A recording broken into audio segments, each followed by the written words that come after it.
প্রতিদিন সকাল থেকে সন্ধ্যা শহরের অলিগলিতে ভাঙাড়ি খুঁজেন শাবনূর। দিনভর ঘুরে কুড়িয়ে আনেন পুরনো প্লাস্টিক, লোহা, কাগজ, বই। জামালপুর শহরের মুসলিমাবাদ এলাকায় ভাড়ায় ঝুপড়িতে থাকেন তিনি। কৈশোর পেরোনোর আগেই বিয়ে হয় তার, মাও হয়ে যান অল্প বয়সেই। তবে সুখের দেখা পাননি শাবনূর। স্বামী অসুস্থ হয়ে মারা যাওয়ার পর জায়গা হয়নি শ্বশুর বাড়িতেও। এরপর শুরু হয় শাবনূরের নতুন যুদ্ধ। 15 বছর ধরে আমার হাজবেন্ড মারা গেছে। আমার অনেক কষ্ট। তখন 40-এর পরে আমি আমার বাপের বাসায় আসে, কিন্তু আমার বাপের বাড়ি তো অর্থ নাই, অনেক গরিব। তার জন্য আমি আগে কি করতাম, জুতার চুল তুলতাম। জুতার চুল আমার হয় না সংসারে। আমার বিচ্ছিন্ন সময় 1 বছরের বাচ্চা রেখে আমার হাজবেন্ড মারা গেছে, অনেক কষ্ট হয়ে যায়। তখন আমি জুতার চুল তুলতে তুলতে দিই, ওরে দেওয়া হয় না। পরে লাস্টে করে করলাম ভাঙ্গারের মহাজনের সাথে আলাপ পারলাম। তারপরে মহাজনের ব্যবসাটা আমার শিখাই দিল। 9 বছরের ছেলে শিহাব পড়ে 4র্থ শ্রেণীতে। ছেলের পড়াশোনা ও তার খরচ চালাতে বাধ্য হয়ে নিজেই ভ্যান ভাড়া করে ভাঙাড়ি কুড়ানো শুরু করেন শাবনূর। যদি আমি পুরাতন কাপড় পিনতে থাকি, তাও আমার ছেলের আমি কষ্ট দিই না, যে ও জানে বলতে পারে না যে আমি অনেক কষ্ট করছি, আমার বাপ মরছে এদিকে আমি খুব কষ্ট করছি।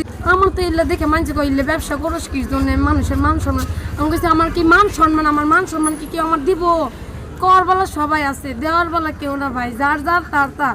শাবনূরদের মতো নারীরা সমাজের বুকে সাহসের প্রতীক বলেছেন স্থানীয়রা।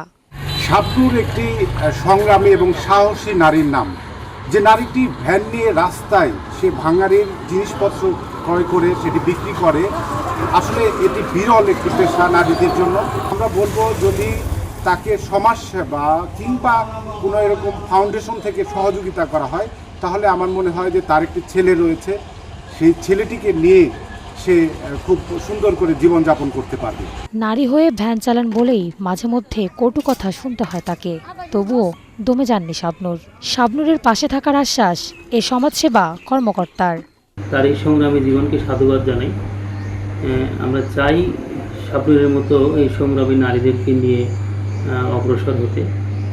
তো তার ক্ষেত্রে আমরা যে ধরনের সহযোগিতা করতে পারি ইনশাল্লাহ তার সহযোগিতা করব। সে অল্প বয়সের একটা নারী, বিধবা হয়েছে, তার সন্তান রয়েছে। প্রয়োজনে তার সন্তান এবং তাকে নিয়ে যা কিছু করা যায় সে বিষয়ে আমরা স্থানীয় জনপ্রতিনিধি এবং স্থানীয় সুশীলদেরকে নিয়ে তার জন্য যে ব্যবস্থা করা যায় তার সহযোগিতা করবো ইনশাআল্লাহ। শত কষ্ট সয়ে শাবনূর চায় তার ছেলেকে মানুষের মতো মানুষ করতে।